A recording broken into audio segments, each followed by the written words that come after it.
Baik Ustadz Fahrudin, kami persilahkan waktu untuk acara kajian ini. Silahkan Ustadz. Baik, bismillahirrahmanirrahim. Assalamualaikum warahmatullahi wabarakatuh. Waalaikumsalam warahmatullahi wabarakatuh. Alhamdulillah, alhamdulillahilladzi khalaqal mauta wal hayata liyabluwakum ayyukum ahsanu amala. Asyhadu an la ilaha illallah wahdahu la syarikalah wa asyhadu anna sayyidana wa nabiyyana Muhammadan abduhu wa rasuluh la nabiyya ba'dah. Allahumma salli wa sallim ala sayyidina Muhammad wa ala alihi wa sahbihi ajma'in. Subhanaka la ilma lana illa ma 'allamtana innaka antal alimul hakim. Wa qad qala Allah ta'ala fi kitabihil karim. A'udzu billahi minasyaitonir rajim. Bismillahirrahmanirrahim. Kullu nafsin dha'iqatul maut wa innama tuwaffawna ujurahum yaumal qiyamati faman zukhriha 'anil nar wa udkhilal jannata faqad faza wa mal hayatud dunya illa mata'ul ghurur. Shadaqallahu adzim. Wa qala Nabi sallallahu alaihi wasallam fa ayyul mu'mini yasu qala aksaruhum lil mauti dzikran wa ahsanuhum lima ba'dahu isti'dadan ulaika al-aqyas. Al-hadis. Bapak Ibu yang mudah-mudahan senantiasa dimuliakan oleh Allah Subhanahu wa taala, puji syukur marilah senantiasa kita panjatkan kehadirat Allah Subhanahu wa taala. Allah senantiasa mengkaruniakan kenikmatan kepada kita, baik berupa nikmat jasmaniyah maupun nikmat rohaniyah. Alhamdulillah, dengan karunia nikmat dari Allah, pada pagi hari ini Allah menakdirkan kita bisa bersilaturahim via Zoom meeting ini. Mudah-mudahan silaturahim walaupun tidak kita bisa tatap muka langsung, tetapi tidak mengurangi makna di balik silaturahim tersebut, yang diantaranya adalah saling mendoakan di antara kita, dan juga kita menggali ilmu bersama-sama. Mudah-mudahan ilmu inilah yang akan menjadi bekal kita untuk kembali menghadap Allah Subhanahu wa taala. Salawat serta salam semoga senantiasa Allah limpah curahkan kepada junjungan kita Habibana wa Sayyidana Muhammadan sallallahu alaihi wasallam beserta keluarganya, para sahabatnya, dan juga para pengikutnya. Mudah-mudahan termasuk kita sekalian. Bapak Ibu yang dimuliakan oleh Allah, yang pertama tentu saja saya atas nama pribadi dan juga atas nama Darut Tauhid menyampaikan ikut belasungkawa atas meninggalnya saudara kita, keluarga yang sudah disatukan oleh Allah Subhanahu wa taala dalam satu ikatan akidah, disatukan dalam rangka taqarruban ilallah, disatukan ketika kita sama-sama menjadi tamu-tamu Allah Subhanahu wa taala. Mudah-mudahan almarhumah segala kehilafan dan dosa-dosanya diampuni oleh Allah, dilapangkan kuburnya, dimudahkan hisabnya, dan kita akan dikumpulkan oleh Allah kelak di surganya Allah Subhanahu wa taala. Kita punya ikatan yang sama, al-hajjul mabrur laisa lahu jazaun illal jannah. Haji yang mabrur tidak ada balasan lain kecuali surganya Allah Subhanahu wa taala. Ketika kita mampu untuk menjaga kemabruran ibadah haji kita sampai akhir hayat kita, maka inilah jalan kita untuk bertemu dengan keluarga kita, Pak Imam bertemu dengan almarhumah nanti di surganya Allah Subhanahu wa taala. Amin, Allahumma amin. Bapak Ibu yang dimuliakan oleh Allah, suatu ketika saat saya sedang ada di salah satu bank karena ada urusan yang harus diselesaikan, ketemu dengan seorang sahabat. Sudah lama sekali tidak ketemu. Belum bercerita banyak tentang bisnis. Kemudian saya tanya, berapa kali dalam 1 bulan Akang datang ke bank ini? Saya setiap seminggu sekali datang ke sini untuk menyetorkan tabungan saya. Sudah berapa banyak kalau boleh tahu? Sudah lumayan banyak. Lalu apa yang diharapkan dari tabungan tersebut? Oh ya Ustadz, saya kan seorang yang bisnis. Sekarang saya masih punya tenaga. Nanti kalau saya tidak punya tenaga, saya sudah tidak bisa bisnis lagi. Bekal inilah yang akan saya pergunakan nanti ketika saya sudah tua, sudah pensiun, sudah tidak kuat untuk bekerja dan lain sebagainya. Saya punya tabungan yang cukup untuk bekal saya nanti di hari tua. Saya sampaikan subhanallah, bagus strategi persiapan bekal nanti di hari tua sudah Bapak persiapkan dari mulai sekarang. Karena beliau tahu saya seorang ustadz, jadi saya pertanyaannya pun akhirnya berbeda. Pak, kalau boleh tahu berapa sedekah yang sudah Bapak persiapkan untuk bekal yang hakiki? Berapa amalan yang sudah Bapak persiapkan untuk bekal yang hakiki? Berapa juz tilawah Al-Quran yang sudah Bapak persiapkan untuk kehidupan yang hakiki? Dan sebagainya. Beliau termenung dan ternyata tidak ada hadir oleh beliau meneteskan air mata. Beliau baru menjawab, iya benar Ustadz. Saya siang dan malam bekerja mati-matian, saya kumpulkan untuk hari tua saya. Padahal saya tidak tahu apakah saya sampai tua ataupun tidak. Bisa jadi begitu tabungan saya banyak, saya dipanggil menghadap Allah, berarti saya tidak bisa menikmati bekal tersebut. Bisa jadi anak-anak saya yang saya persiapkan bekal dari mulai sekarang justru dipanggil lebih dahulu oleh Allah Subhanahu wa taala. Nah, dari dialog ini dapatlah diambil satu pelajaran hikmah bagi kita. Kadang-kadang kita itu mempersiapkan bekal besok kehidupan hari tua itu begitu maksimal. Siang dan malam kita pontang-panting pentong ya, bekerja keras ketika ditanya untuk bekal nanti hari tua saya. Sementara bekal yang jelas-jelas harus dipersiapkan tidak dipersiapkan dengan maksimal. Kalau hari tua kita belum tentu sampai tua, ya, belum tentu sampai tua. Kemarin di Darut Tauhid, ya, ada santri kita, sahabat saya yang usianya masih relatif muda, ya, belum ada 30 tahun, dipanggil menghadap Allah Subhanahu wa taala. Orang tuanya masih ada, kakek neneknya masih hidup, tapi beliau dipanggil menghadap Allah Subhanahu wa taala. Itulah kematian. Idza jaa ajaluhum la yastakhiruna sa'atan wa la yastaqdimun. Ketika ajal sudah tiba, maka tidak ada yang bisa mengakhirkan dan tidak ada yang bisa mendahulukan. Seorang meninggal dunia, kenapa? Karena jatah hidupnya sudah habis. Pertanyaannya adalah bekal apa yang sudah kita persiapkan. Dalam kitab Nasaihul Ibad karangan Ibnu Hajar Al-Asqalani, di sana ada sebuah hadis baginda Rasulullah Shallallahu Alaihi Wasallam pernah menyampaikan kepada Abu Dzar Al-Ghifari. Baginda Rasul menyampaikan kepada Abu Dzar Al-Ghifari, wahai Abu Dzar, perbaharuilah perahumu karena lautan itu sangat dalam.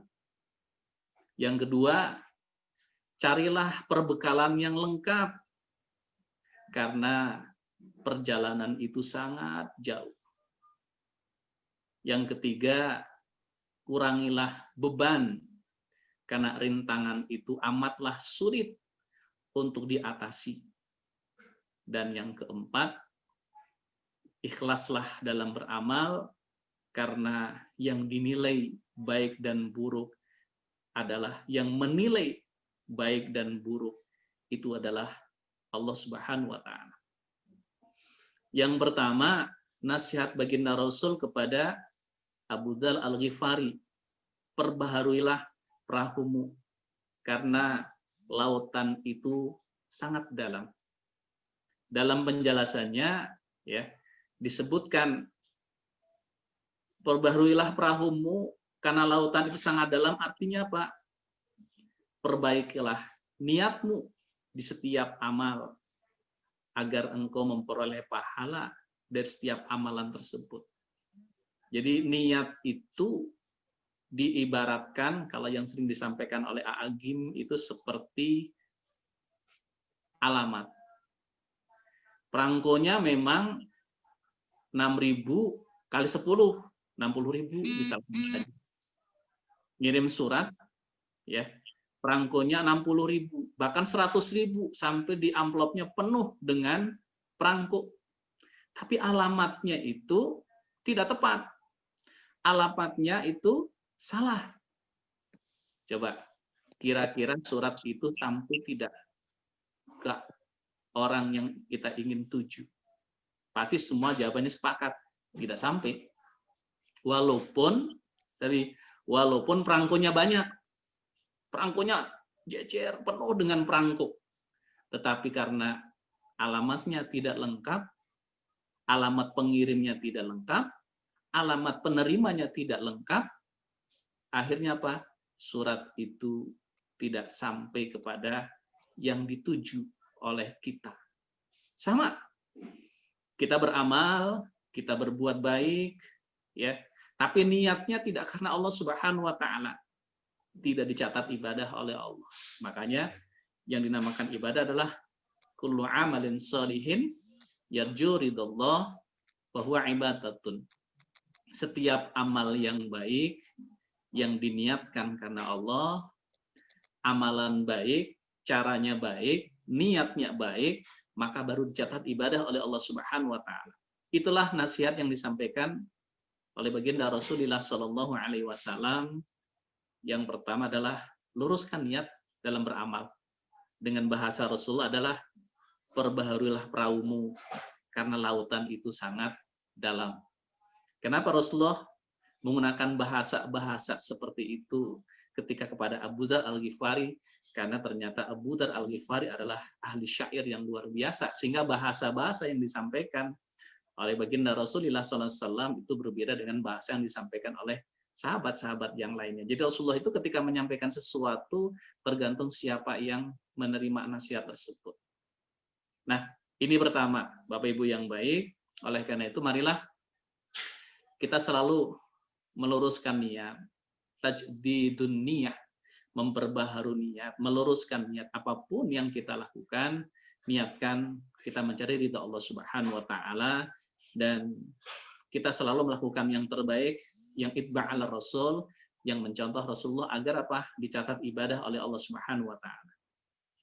Kemudian yang kedua adalah carilah perbekalan yang lengkap. Karena perjalanan itu sangat jauh. Cari perbekalan yang lengkap karena perjalanan amat sangat jauh. Artinya apa? Kalau perjalanan di dunia itu bisa diukur dengan jarak. Ya. Tapi kalau perjalanan akhirat itu tidak bisa diukur dengan jarak.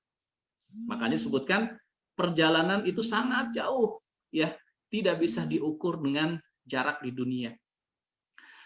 Bapak Ibu yang baik, ketika kita di dunia saat sekarang ini kita melakukan satu perjalanan, sejauhnya perjalanan kita itu bisa diukur.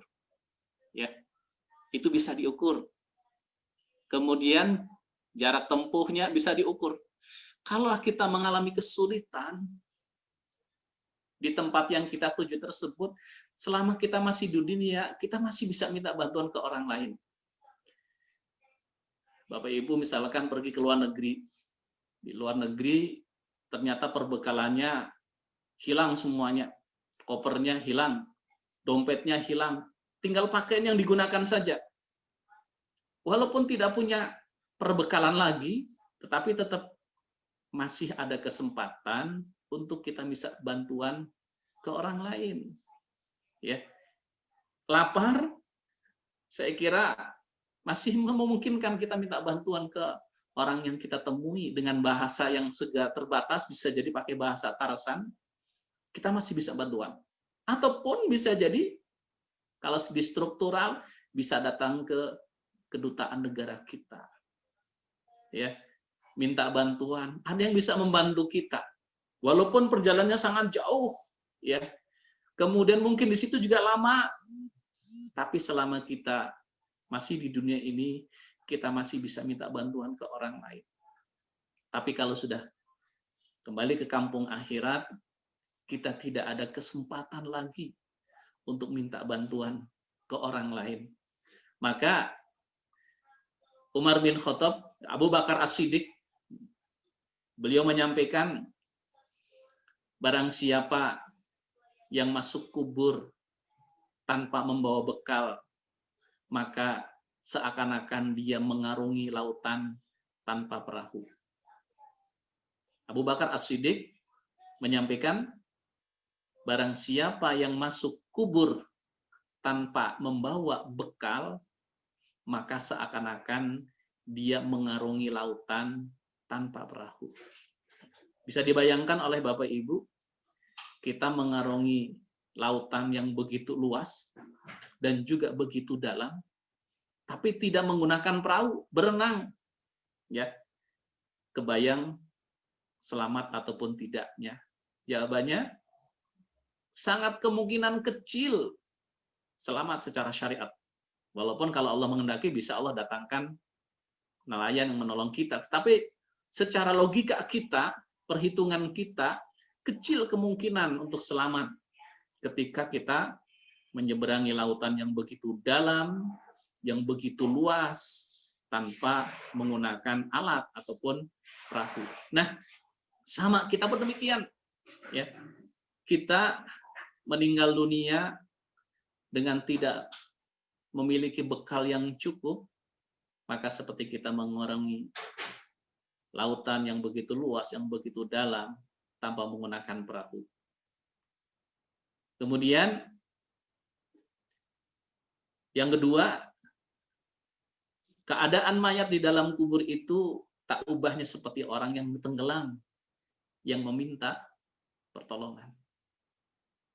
Jadi orang yang meninggal dunia tanpa membawa bekal yang cukup, seperti orang yang mengarungi lautan yang begitu luas, yang begitu dalam, tanpa menggunakan perahu.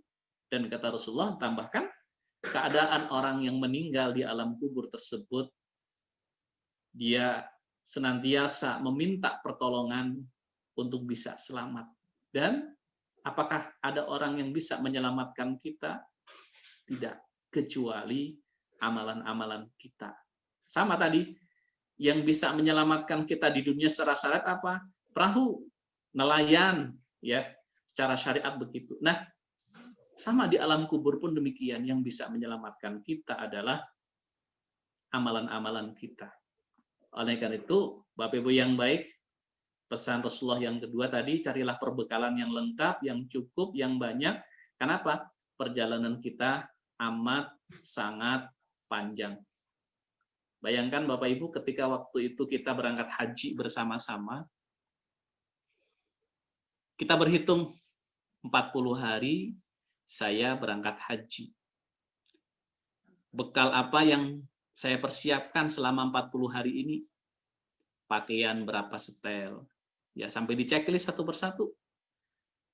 Uang berapa dolar, berapa rupiah, berapa real, kita persiapkan satu persatu. Nanti saya mau ngasih ke siapa saja, sudah dicatat oleh kita. Kenapa? Itu berhubungan dengan bekal yang kita persiapkan. Semua di-list oleh kita, dicatat oleh kita. Kenapa? Karena tidak ingin kita di sana juga menjadi beban orang lain. Walaupun haji kita, ya, kalau saya dulu awal berangkat tahun berapa? Tahun 2001, ya, itu yang mendapatkan makanan hanya di Armina saja, ya, Arafah dan Mina. Tetapi selama di luar itu Mekah, Madinah, ya, paling di Madinah dapat. Ya. Selain itu di Mekah kita tidak dapat. Masak, beli, kan begitu. Tapi sekarang di akhir kemarin 2018 saya juga berangkat lagi, ya. 2016 itu sudah sebagian. 17 mungkin Bapak Ibu juga lebih daripada 2016 saya, ya. 2018 saya berangkat lagi, itu sudah Mekah Madinah full catering. Jadi sudah dihitung, oh bekal yang harus saya persiapkan untuk jajan, makan itu sudah semakin berkurang. Kenapa? Di Mekah dapat, di Madinah dapat, Armina dapat. Tapi itu kita perhitungkan. Kenapa? Tidak ingin nanti di sana menjadi beban. Kan begitu. Nah, harusnya kita pun demikian. Bekal apa yang sudah kita persiapkan untuk kehidupan di masa yang akan datang. Yang ketiga, yang pertama tadi apa? Perbaharuilah perahumu karena lautan itu sangat dalam. Artinya apa? Luruskan niat dalam setiap berbuat, dalam setiap melangkah, dalam setiap melakukan aktivitas, luruskan niat. Yang kedua adalah carilah bekal yang lengkap, yang cukup. Karena apa? Karena perjalanan itu amat sangat jauh. Kemudian yang ketiga, kurangilah beban. Karena rintangan itu amatlah sulit untuk diatasi. Kebayang Bapak Ibu yang baik, kita lihat dari mulai di alam barzah, di alam kubur. Ya, itu sudah kita rasakan siksaan ataupun kenikmatan. Makanya Rasul mengajarkan kepada kita, doanya gimana? Allahumma ja'alhu raudatan min riyadil jinan wala taj'al kubrahu khufratan min khufratin niran. Ya Allah, ketika kita mendoakan keluarga kita, saudara kita, jadikanlah alam kubur baginya seperti beliau di taman surga. Belum di surga, tapi seperti di taman surga. Dan jangan engkau jadikan alam kuburnya seperti beliau berada di jurang neraka. Belum masuk neraka, di jurang neraka, sudah panas. Nah, ini menunjukkan, ya, salah satunya, banyak sekali hadis-hadisnya, ya, salah satunya adalah menunjukkan bahwa siksa kubur itu ada. Ya, kenikmatan kubur itu ada, harus kita yakini kan itu. Karena apa? Banyak doa-doa yang diajarkan oleh baginda Rasul agar Allah jauhkan kita dari siksa kubur. Kita minta kepada Allah agar Allah berikan kenikmatan kubur. Makanya Rasul mengajarkan doa-doa tersebut. Nah, rintangan itu sangat banyak dari mulai kita masuk liang lahat. Bapak Ibu yang baik, kita masuk liang lahat, itu sudah langsung disambut oleh malaikat Raqib Atid, ya, Malik, ya, Raqib Atid, ya, malaikat Zabaniyah, ya, malaikat yang ditugaskan untuk menanyakan amal baik dan buruk seseorang, kemudian yang ditugaskan oleh menyiksa orang, malaikat Zabaniyah sudah siap di situ. Sudah siap. Kalau kita tidak siap mempersiapkan diri bekal yang cukup, kebayang oleh kita alam barzah kita, alam kubur kita itu mungkin menurut kita kecil, tapi bagi Allah, ya, Allah Maha Kuasa, Allah Maha Baik, bisa meluaskan. Maka di antara nasihat Rasulullah SAW, kalau kamu ingin alam kuburmu itu terang benerang, maka jangan jauh-jauh dari Al-Quran. Kalau ingin alam kubur kamu terang benerang, maka jangan jauh-jauh dari Al-Quran. Berarti apa? Setiap saat harus berdekatan dengan Al-Quran. Berdekatan dengan Al-Quran di sini bukan tidurnya beralaskan Al-Quran, kemana-mana Al-Quran disaku, bukan. Tetapi Al-Quran dibaca, Al-Quran diamalkan, Al-Quran didakwahkan. Dekat dengan Al-Quran, solusi alam kubur kita, alam barzah kita, itu akan terang benerang. Kalau kamu ingin alam kuburmu luas, yang arduhas samawati wal ard, ya, luasnya seluas langit dan bumi, maka amalan yang diajarkan oleh baginda Rasul apa? Perbanyaklah bersedekah. Ya, kalau kita ingin alam kubur kita terang benerang, perbanyaklah tilawah Al-Quran. Kalau kita ingin alam kubur kita luas, bahkan luasnya seluas langit dan bumi, ya, maka perbanyaklah untuk bersedekah. Nah, ini nasihat baginda Rasulullah SAW yang ketiga, ya. Jadi kurangi beban. Artinya apa? Janganlah lebih banyak berpikir tentang dunia, ya. Kalau kita berpikir hari tua, menabung, ya, itu bukan menjadi skala prioritas kita. Skala prioritas kita adalah menyiapkan bekal untuk kembali menghadap Allah Subhanahu wa taala. Menyiapkan bekal tabungan itu bagus, ya. Itu baik, tapi jangan sampai kita menyiapkan bekal tabungan dunia tetapi kita tidak menyiapkan bekal tabungan akhirat.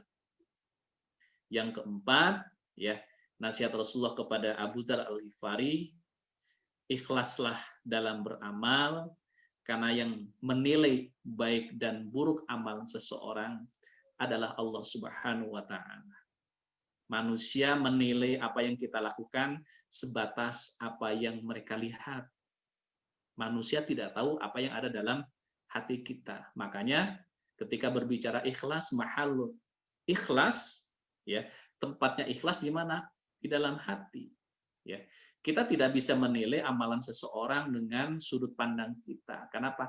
Kita tidak tahu isi hati seseorang. Yang paling penting apa? Dalam kita beramal, amalannya itba' ala Rasul, amalannya benar, ada contoh dari Rasulullah SAW. Kemudian yang kedua adalah ikhlas karena Allah. Manusia menilai apa saja itu hak manusia, hak teman kita, hak sahabat kita, hak orang lain untuk menilai seseorang. Tapi sesungguhnya penilaian yang sesungguhnya adalah penilaian Allah Subhanahu wa taala. Oleh karena itu, masih dalam kitab Nasuhul Ibad, ya, baginda Rasul juga menyampaikan tentang sayati ala ummati zamanun yuhibbunal khamsa wa yansawnal khamsa.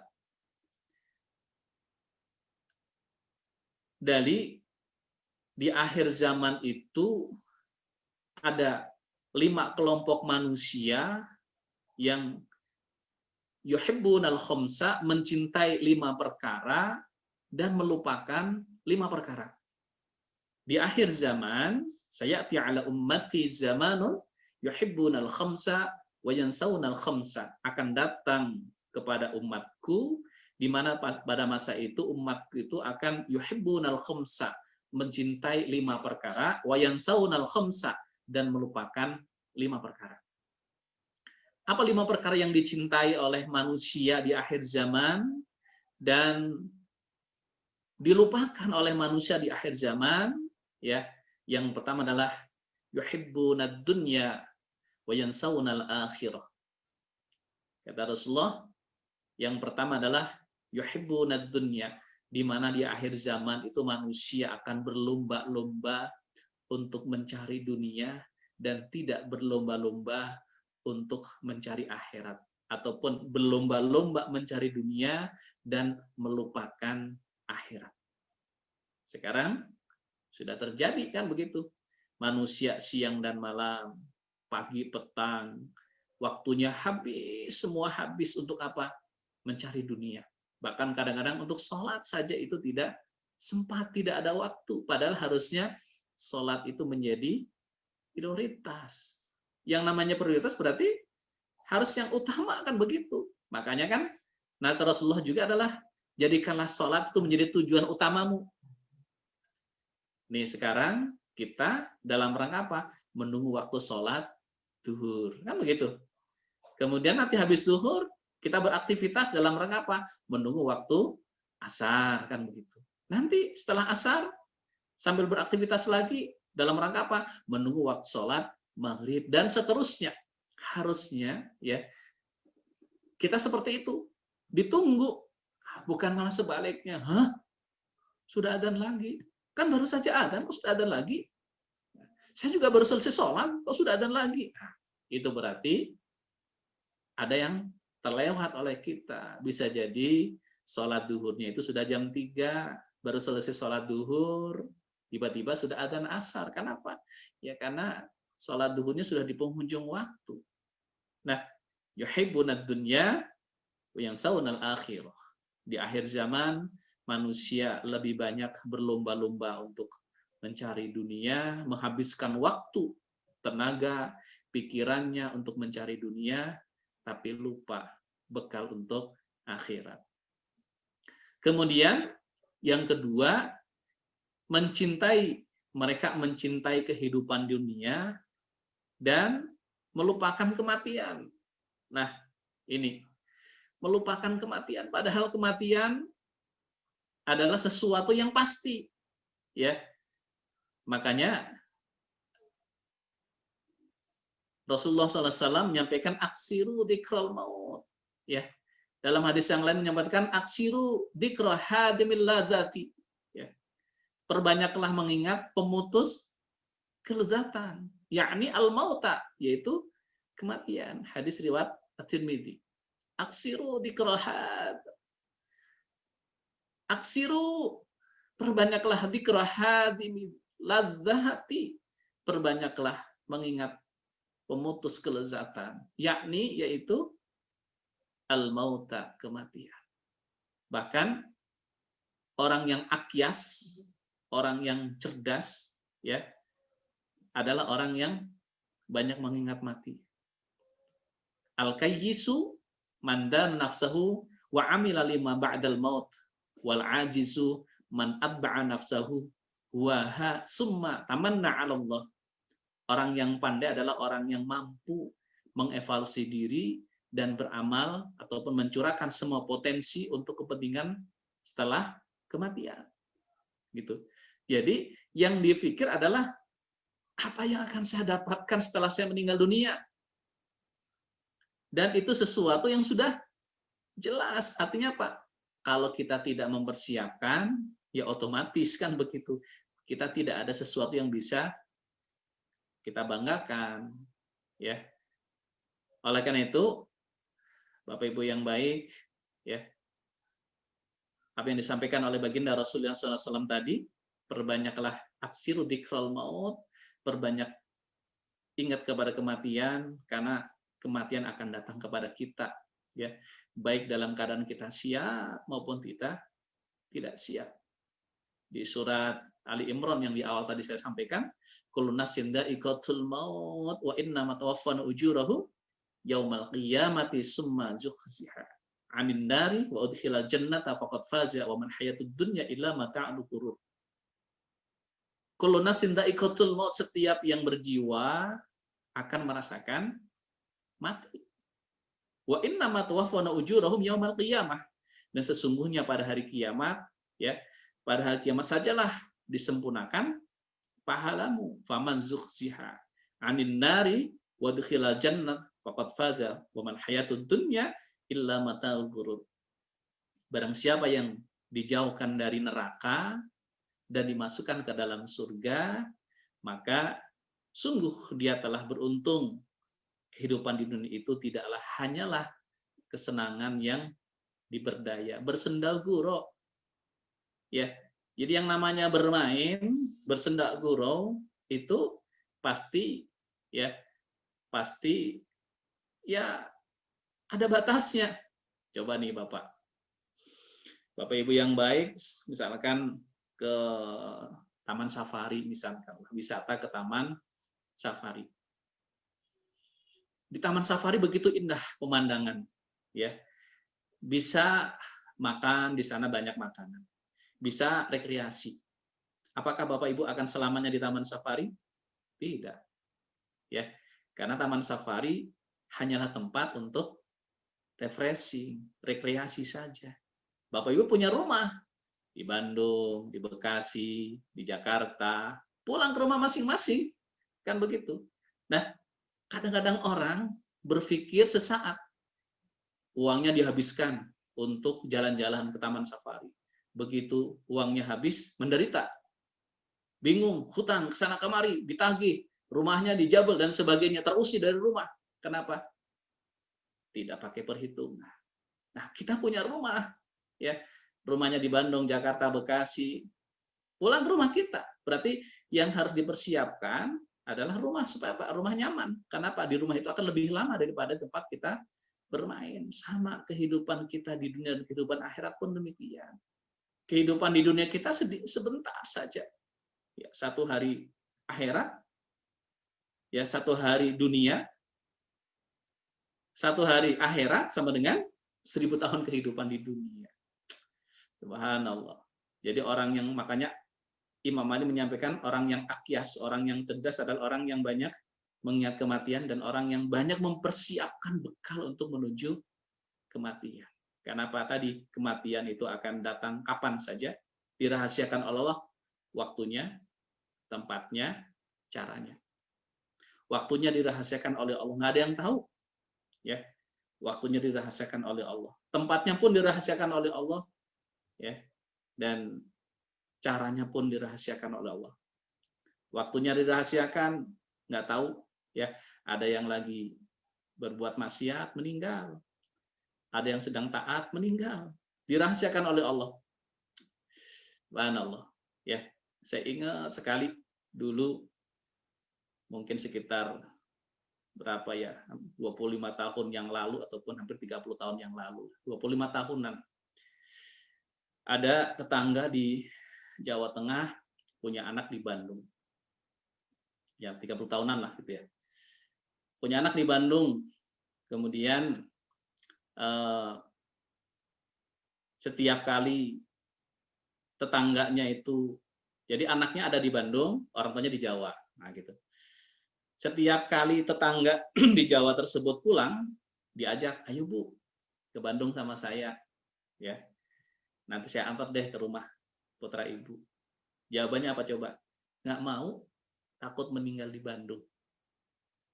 Itu jawabannya. Ya, nggak mau, takut meninggal di Bandung. Nah, tahun berikutnya mudik lagi, pulang lagi, ya, diajak lagi, ayo Bu, ke Bandung sama saya. Nanti saya antar deh ke rumah putra Ibu. Jawabannya sama, copy paste.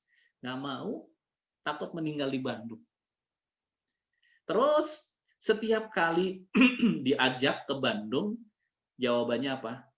Nggak mau, takut meninggal di Bandung. Berpikir kalau meninggal di Bandung, nanti dikuburkan di Bandung, jauh dengan leluhurnya di Jawa sana. Nggak mau, takut meninggal di Bandung. Nah, ternyata karena takdirnya memang beliau meninggal di Bandung, suatu saat tetangganya ini pulang ke Jawa. Sore-sore ketemu, nggak diajak, ya, nggak diminta, tiba-tiba, ya, kapan datang? Kemarin. Kapan pulang ke Bandung lagi? Besok pagi naik kereta api Sawung Gali Selatan. Aku ikut ya. Nggak diajak, nggak disuruh sama anaknya, nggak dikasih bekal, tiba-tiba aku ikut ya. Ya ayo, besok berangkat pagi-pagi ke Kuto Arjo naik kereta api. Ikut ke Bandung. Naik kereta api dengan biaya sendiri, keinginan sendiri, ya, tanpa disuruh sama anaknya. Dulu belum ada telepon, ya. Jadi langsung saja datang kan begitu, karena belum ada telepon. Subhanallah, Bapak Ibu yang baik, sampai di stasiun Bandung, kemudian melanjutkan perjalanan ke rumah anaknya. Sampai di rumah anaknya, tiba-tiba badannya panas tinggi, kemudian dibawa ke rumah sakit Raja Wali. Dan jam 12 malam meninggal dunia di rumah sakit Raja Wali. Bayangkan oleh kita, bertahun-tahun diajak ke Bandung, jawabannya nggak mau, takut meninggal di Bandung. Tapi karena memang ajalnya di Bandung, tadi tidak bisa mengelaknya, ya, tidak bisa lari. Benar yang disampaikan oleh Allah dalam Al-Qur'an di surat Al-Jum'ah, ya, ayat 8, qul innal mautal ladzi tafirruna minhu fa innahu mulaqikum. Surat Al-Jum'ah ayat 8. Qul, katakanlah Muhammad, innal mauta, sesungguhnya kematian, alladzi yang tafirruna, kamu lari, menghindar, ya, daripadanya, minhu, daripadanya, fa innahu, karena sesungguhnya kematian tersebut mulaqikum, akan menemui kamu. Ibu tadi menghindar, nggak mau ke Bandung karena apa? Takut meninggal di Bandung. Tapi Allah menyampaikan, qul innal mautal ladzi tafirruna minhu fa innahu mulaqikum. Katakanlah Muhammad, sesungguhnya kematian yang kamu lari daripadanya, maka sesungguhnya kematian itu akan menemui kamu. Jadi akan datang kepada kita. Dirahasiakan oleh Allah, ya. dirahasiakan oleh Allah, waktunya, tempatnya juga dirahasiakan oleh Allah, nggak tahu. Kemarin yang pesawat jatuh, ya, Sriwijaya itu tidak pernah berpikir pesawatnya akan jatuh. Yang sebelumnya pesawat yang luar biasa yang nabrak Gunung Salak, itu luar biasa kan itu. Pesawatnya katanya pesawat canggih, ya, luar biasa lah, lebih daripada yang lainnya. Orang-orang yang akan naik pesawat tersebut sudah terdata semuanya, ya, dan pesawat terbang. Ternyata di atas pilotnya bingung, ya, ini gunung ataupun salak, ya. Ternyata ditabrak, ya, Gunung Salak, meninggal, ya. Apakah semua yang terdata itu meninggal? Ternyata tidak. Ada yang terdata tapi tidak meninggal. Kenapa? Pas sampai di bandara, pesawatnya sudah take off. Jadi ketinggalan, marah-marah. Wah, saya sudah jauh-jauh datang ke sini ingin naik pesawat, ternyata ditinggal, marah-marah. Tapi tidak lama kemudian, beberapa jam kemudian, beliau sujud syukur. Ketika apa? Mendengar berita pesawat yang akan dinaikinya itu kehilangan kontak. Yang tadinya marah-marah, ya, beberapa jam kemudian rasa syukur, ya Allah, terima kasih ya Allah karena saya terlambat gara-gara mules, ya, sehingga syarat-syarat gara-gara mules sampai di lokasi, sampai di bandara jadi sudah telat dan tidak jadi naik pesawat. Kalau saya naik pesawat berarti saya termasuk yang jadi korban jatuhnya pesawat tersebut. Itulah manusia, Bapak Ibu yang baik, dirahasiakan oleh Allah waktunya, tempatnya, dan yang ketiga apa? Caranya. Dirahasiakan oleh Allah. Ada yang su'ul khotimah, ada yang husnul khotimah. Orang yang su'ul khotimah adalah orang yang meninggal sedang berbuat maksiat kepada Allah Subhanahu wa taala. Itu su'ul khotimah. Jadi akhir hayatnya, meninggalnya dalam keadaan berbuat keburukan, berbuat maksiat, ya. Oleh karena itu, kalau kita ingin husnul khotimah, tidak ada pilihan lain kecuali apa? Kecuali kita berbuat baik, baik dan terus baik. Kalau kita berbuat baik, baik dan terus baik, maka insya Allah, kalaulah kemudian akhir hayat kita, ya, sedang berbuat kebaikan, insya Allah kita termasuk orang yang husnul khotimah. Jadi pilihannya adalah kalau kita ingin husnul khotimah, berarti jangan berani berbuat keburukan.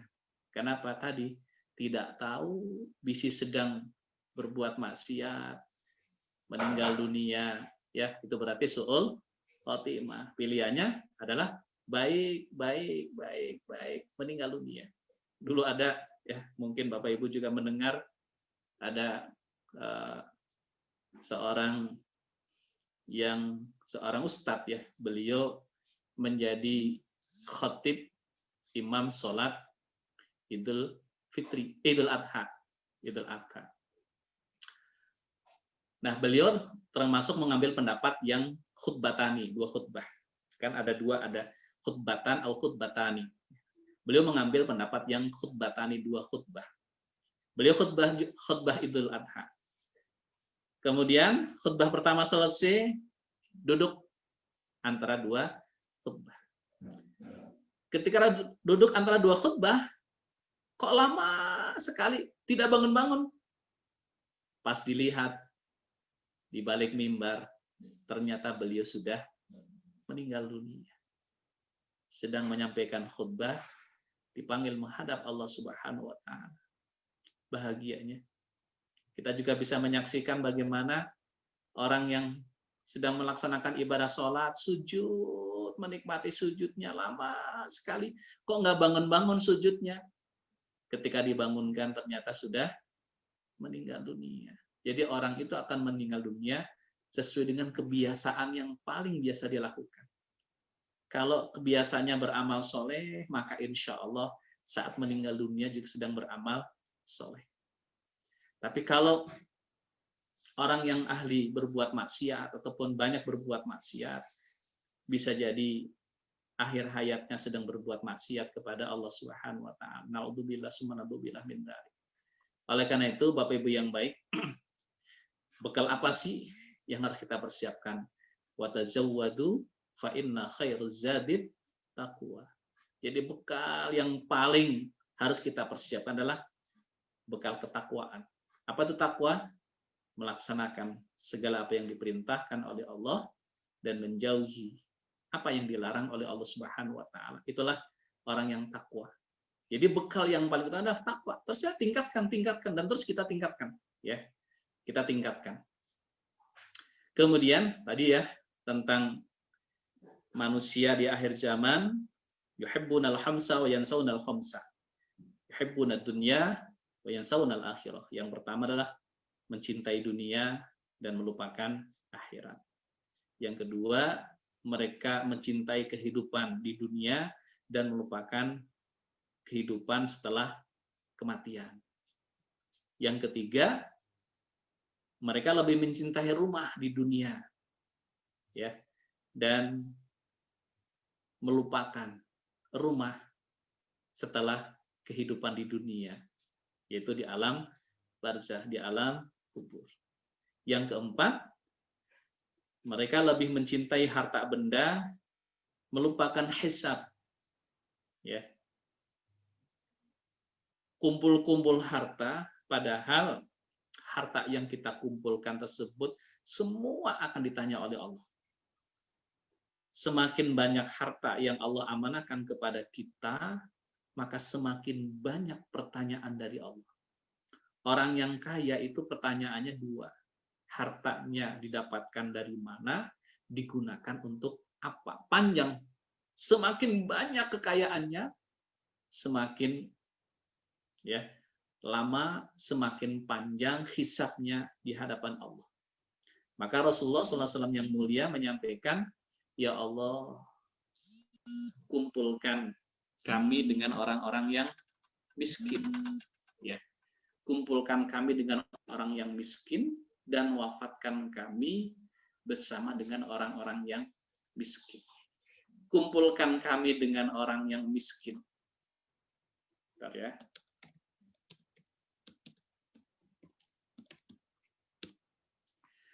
Jadi, kumpulkan kami dengan orang yang miskin. Kalau kita berkumpul dengan orang yang miskin, maka kita akan melahirkan apa? Rasa syukur. Ya, melahirkan rasa syukur kalau kita berkumpul dengan orang yang miskin.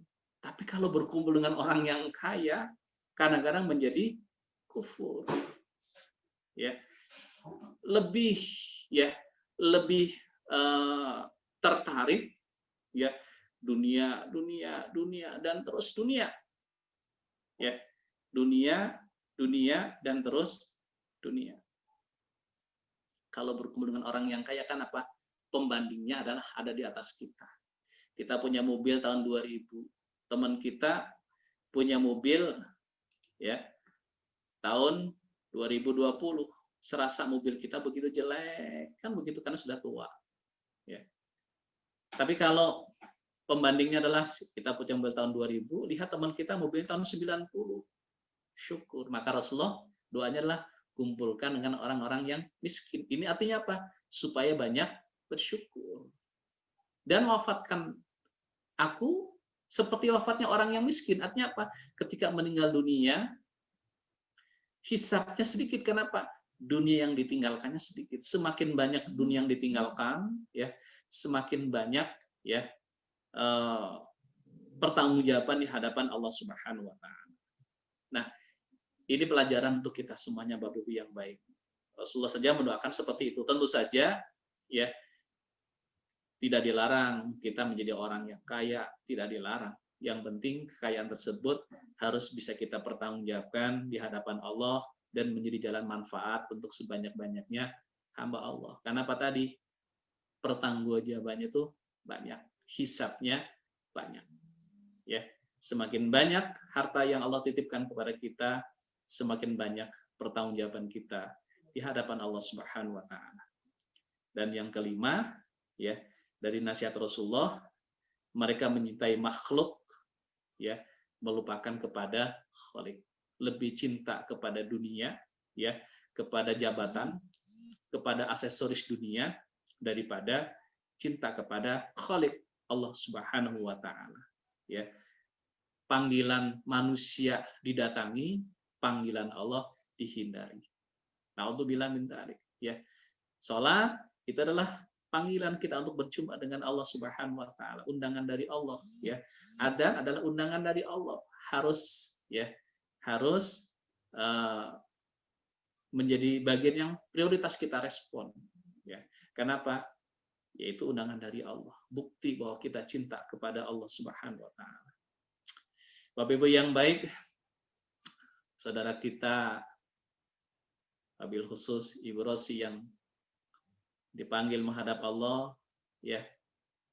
Beliau adalah saudara kita yang sama-sama pernah memenuhi undangan Allah di tanah suci, pernah dijamu oleh Allah di tanah suci. Ketika mampu menjaga kemabruran ibadah hajinya sampai akhir hayatnya, maka jaminannya sudah jelas, yaitu surga, ya. Kita yang masih diberikan kesempatan hidup di dunia ini harus istiqomah nih, sekuat tenaga menjaga bagaimana agar kemabruran ibadah haji kita bisa kita jaga sampai akhir hayat. Jadi hadis al-hajjul mabrur laisa lahu jazaa'un ilal jannah itu bukan kemudian orang yang haji mabrur langsung masuk surga, tidak. Ketika kita masih diberikan kesempatan oleh Allah, dibuktikan dengan kemabruran ibadah haji kita. Artinya apa? Orang yang haji mabrur, akhlaknya lebih baik, ibadahnya lebih baik, semakin takut kepada Allah dan lain sebagainya. Itu sebagai indikator orang yang hajinya mabrur. Jadi kalau pulang haji kemaksiatan justru semakin bertambah, ya, walaupun di sana kelihatannya baik, tapi pulangnya ternyata penyakitnya jadi kambuh lagi sampai akhiratnya justru kemaksiatan yang dilakukan bukan mabrur. Nah, ini PR kita bersama. Bagaimana kita menjaga kemabruran ibadah haji kita. Dan yang tidak kalah penting tadi menyiapkan bekal, ya. Bekal apa yang kita akan bawa, yaitu amalan, ya. Amalan kita tadi, ketakwaan kita, ibadah-ibadah kita, sedekah kita, tilawah Al-Qur'an kita, amar ma'ruf nahi munkar kita, apapun amalan-amalan soleh yang kita lakukan, itulah yang akan menjadi bekal kita untuk kembali menghadap Allah Subhanahu wa taala. Mudah-mudahan Allah yang Maha Baik senantiasa mengkaruniakan kepada kita kemampuan untuk menjaga kemampuan ibadah haji kita dan kita istiqomah dalam ketaatan kepada Allah. Mudah-mudahan ketika nanti kita meninggal dunia, Allah golongkan kita menjadi orang yang husnul khotimah, orang-orang yang diampuni segala dosa-dosanya oleh Allah Subhanahu wa taala, orang-orang yang senantiasa mendapatkan pertolongan dari Allah Subhanahu wa taala, dan termasuk orang-orang yang nanti di alam barzahnya ditolong oleh Allah Subhanahu wa taala. Terima kasih Bapak Ibu yang baik. Mudah-mudahan materi ini mengingatkan untuk kita semuanya agar kita semakin berhati-hati mengisi sisa waktu kita ini untuk kembali menghadap Allah Subhanahu wa taala. Barangkali itu Bapak Ibu yang baik, ada yang ingin disampaikan, silakan. Kalau ada yang ingin disampaikan, ditanyakan boleh sebelum kita bersama-sama berdoa kepada Allah Subhanahu wa taala. Mangga, silakan. Baik Bapak Ibu sekalian, silakan bagi yang ingin bertanya bisa langsung menyampaikannya kepada Ustadz Fahrudin. Bapak Ibu ada yang mau ditanyakan? Atau sudah cukup? Kalau sudah cukup jam 11 ya. Kalau sudah cukup kita doa bersama terlebih dahulu ya. Wabil khusus kita doakan almarhumah Ibu Hajah siapa? Yosi ya? Rosari, Pak. Oh, Rosari. Mohon maaf. Ibu Hajah Rosari Sumaningrum, Pak, ya benar Pak ya? Sunarningrum. Sunarningrum ya. Ya. Ya, Ibu Hajah Rosari Sunarningrum ya, yang beberapa hari yang lalu dipanggil menghadap Allah Subhanahu wa taala, dan juga saudara-saudara kita yang lainnya sudah banyak saudara-saudara kita yang dipanggil menghadap Allah. Mudah-mudahan yang sudah dipanggil menghadap Allah diampuni segala dosa-dosanya, dilapangkan kuburnya, dimudahkan hisabnya, Allah jadikan kuburnya raudhatan min riyadil jinan, sebagaimana beliau di taman surga. Dan Ya Allah.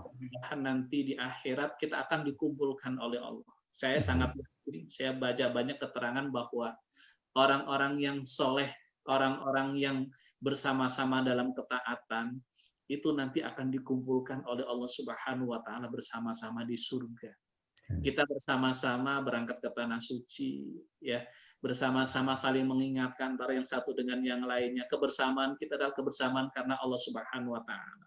Maka mudah-mudahan kebersamaan ini bukan hanya di dunia saja, tapi kebersamaan ini juga akan sampai di akhirat. Kita akan dikumpulkan dengan beliau-beliau sekarang sudah kembali menghadap Allah. Nanti di sana akan dikumpulkan dalam satu tempat, ya, dalam satu, kalau dalam kitab Riyadul Badi'ah di sana disebutkan bahwa orang yang dalam ketaatan, kumpul dalam ketaatan, nanti akan hidup berdampingan di sana juga. Kita di surga akan bersama-sama. Subhanallah, kita rindu sekali, ya. Nanti bersama-sama kita di surga, kita ketemu di surga, kita kumpul di surga, ya. Kita berjumpa dengan baginda Rasulullah SAW. Ya. Rindu untuk berjumpa dengan baginda Rasul. Di dunia kita belum bisa berjumpa dengan baginda Rasul. Kita sangat ingin sekali di akhirat kita bisa berjumpa dengan baginda Rasulullah SAW. Amin ya Allah, amin. Amin ya Allah, amin ya Allah. Allah yang kita rindukan. Amin ya Allah. Saudara-saudara kita yang sudah kembali menghadap Allah nanti akan menyambut kita. Amin ya Allah. Dengan kita akan berjumpa dengan baginda Rasulullah SAW. Amin. Baginda Rasul suatu ketika, Bapak Ibu yang baik, selepas beliau melaksanakan salat asar, beliau termenung duduk. Sesekali beliau meneteskan air mata. Para sahabat tidak berani mendekati baginda Rasulullah Shallallahu Alaihi Wasallam. Namun kemudian di antara sahabat satu persatu mendekati baginda Rasul. Kemudian bertanya, ya Rasul, saya lihat dari tadi Rasul begitu sedih, begitu menantikan perjumpaan dengan seseorang. Rasulullah terdiam. Kemudian sahabat lagi bertanya lagi, ya Rasul, siapa yang ditunggu oleh baginda Rasul, yang dirindukan oleh Rasul? Rasulullah kemudian menjawab, wahai sahabatku, aku sedang menantikan perjumpaan dengan kekasihku. Para sahabat kemudian menyampaikan, ya Rasul, bukankah kami semua para sahabat selalu ada di sampingmu ya Rasul setiap saat? Iya, kalian adalah para sahabatku. Tapi aku merindukan perjumpaan dengan kekasihku. Para sahabat bertanya lagi, ya Rasul, kalau begitu siapa kekasihmu yang kau rindukan ya Rasul? Rasulullah SAW yang mulia menjawab, aku menantikan kekasihku. Siapa kekasihku yang aku nantikan adalah orang-orang yang tidak pernah berjumpa denganku, orang-orang yang tidak pernah bertemu denganku, orang-orang yang tidak pernah melihat wajahku, orang-orang yang tidak pernah mendapatkan nasihatku langsung, tapi mereka meyakini ajaranku, mereka mengamalkan ajaranku, bahkan mereka mendakwahkan ajaranku. Itulah para kekasihku. Bapak Ibu yang baik, kita adalah orang-orang yang dirindukan perjumpaan dengan baginda Rasulullah Shallallahu Alaihi Wasallam. Kita tidak pernah berjumpa dengan baginda Rasul. Kita tidak pernah bertemu dengan baginda Rasul. Kita tidak pernah mendapatkan nasihat langsung dari baginda Rasul. Tapi kita meyakini kebenaran ajaran Rasulullah Shallallahu Alaihi Wasallam. Maka mudah-mudahan kita kelak akan dipertemukan oleh baginda Rasul dengan baginda Rasul di surganya Allah Subhanahu Wa Taala. Kita berdoa kepada Allah, mudah-mudahan wabil khusus Ibu Rosari dan juga yang lainnya yang telah kembali menghadap Allah Subhanahu Wa Taala. Segala kehilafan dan dosa-dosa diampuni oleh Allah. Amin ya Allah. Ya, dimudahkan hisabnya. Amin ya Allah. Di alam kuburnya sebagaimana beliau di taman surganya Allah Subhanahu Wa Taala. Amin.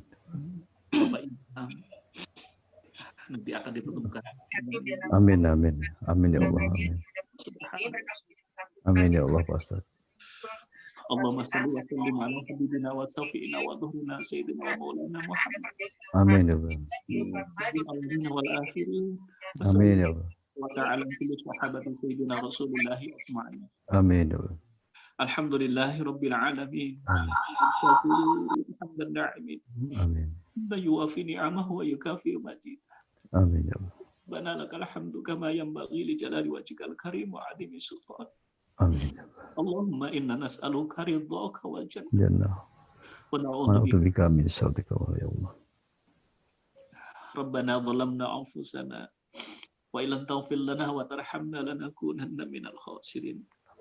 Tuhai ya Allah, ampuni saudara kami, sahabat kami, keluarga kami ya Allah. Ibu Rosari Sumaningrum ya Allah. Bila telah Engkau panggil menghadap-Mu ya Allah, terimalah segala amal solehnya ya Allah. Amin. Lapangkan kuburnya, mudahkan hisabnya. Amin ya Allah. Jadikanlah alam kuburnya sebagaimana beliau di taman surga-Mu ya Allah. Kumpulkan kami, kumpulkan keluarganya, kumpulkan suami dan juga anak-anaknya bersama surga-Mu ya Allah. Amin. Duh ya Allah, ampuni dosa-dosa kami ya Allah. Amin. Dosa yang besar maupun dosa yang kecil. Amin. Dosa yang kami sengaja maupun yang tidak kami sengaja. Dosa yang nampak maupun yang tersembunyi. Ampuni seluruh dosa kami ya Allah. Amin. Tutup aib kami ya Allah. Ampuni jikalau selama ini kami kufur nikmat ya Allah. Ampuni jikalau selama ini nikmat yang telah Kau berikan kepada kami belum kami syukuri ya Allah. Amin. Ampuni amanah yang telah Kau berikan kepada kami belum kami jaga dengan sebaik-baiknya ya Allah. Amin. Ampuni jikalau selama ini kami sebagai orang tua belum menjadi contoh kebaikan bagi anak-anak kami ya Allah. Ampuni jikalau selama ini kami sebagai seorang anak belum berbakti kepada kedua orang tua kami. Masih sering menyakiti hati orang tua kami. Belum bisa membalas kebaikan orang tua kami. Bahkan kadang-kadang membalas air susu dengan air tuba. Ya Allah, ampuni seluruh dosa kami ya Allah. Ampuni pula dosa orang tua kami. Amin. Baik yang masih hidup maupun yang sudah meninggalkan kami. Amin. Tua kami yang masih hidup, ampuni dosa-dosanya ya Allah. Sehatkanlah lahir batin. Mudahkan segala urusannya. Lapangkan rizkinya ya Allah. Jika kelak ajal menjemputnya, golongkan menjadi orang-orang yang husnal khotimah. Amin. Duh ya Allah, bagi orang tua kami yang sudah meninggalkan kami, ampuni dosa-dosanya ya Allah. Amin. Terimalah segala amal solehnya, lapangkan kuburnya, mudahkan hisabnya.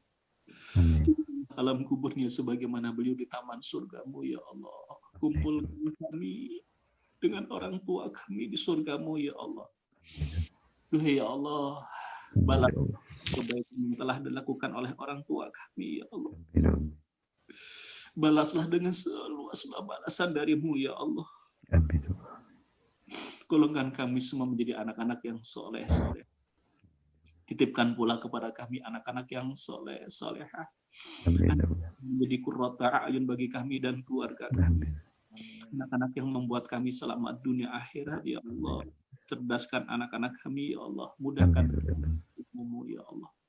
Rabbana dhalamna anfusana wa illam taghfir lana wa tarhamna lanakunanna minal khasirin.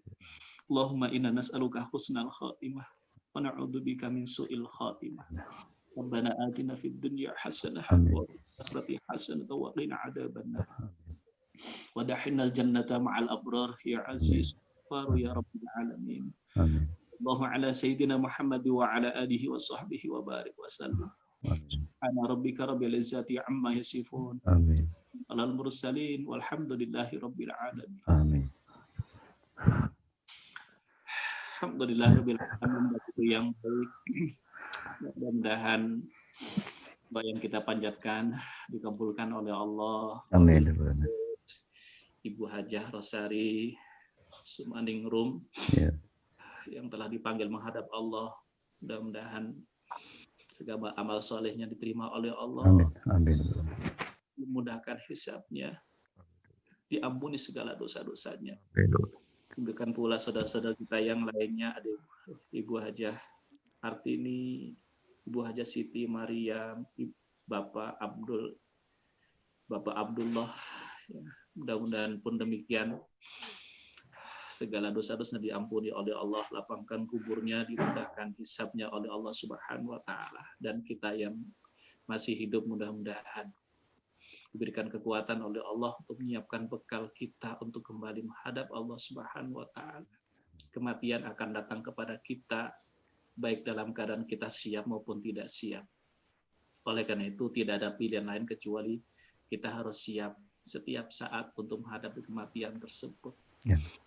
Makasih Bapak Ibu yang baik, saya diberikan kesempatan kembali untuk silaturahim di kelompok haji tahun 2017. Mudah-mudahan silaturahim ini menjadi bagian amal soleh bagi kita sekalian, sehingga nanti kita akan bersama-sama dikumpulkan oleh Allah di surganya Allah Subhanahu wa Ta'ala.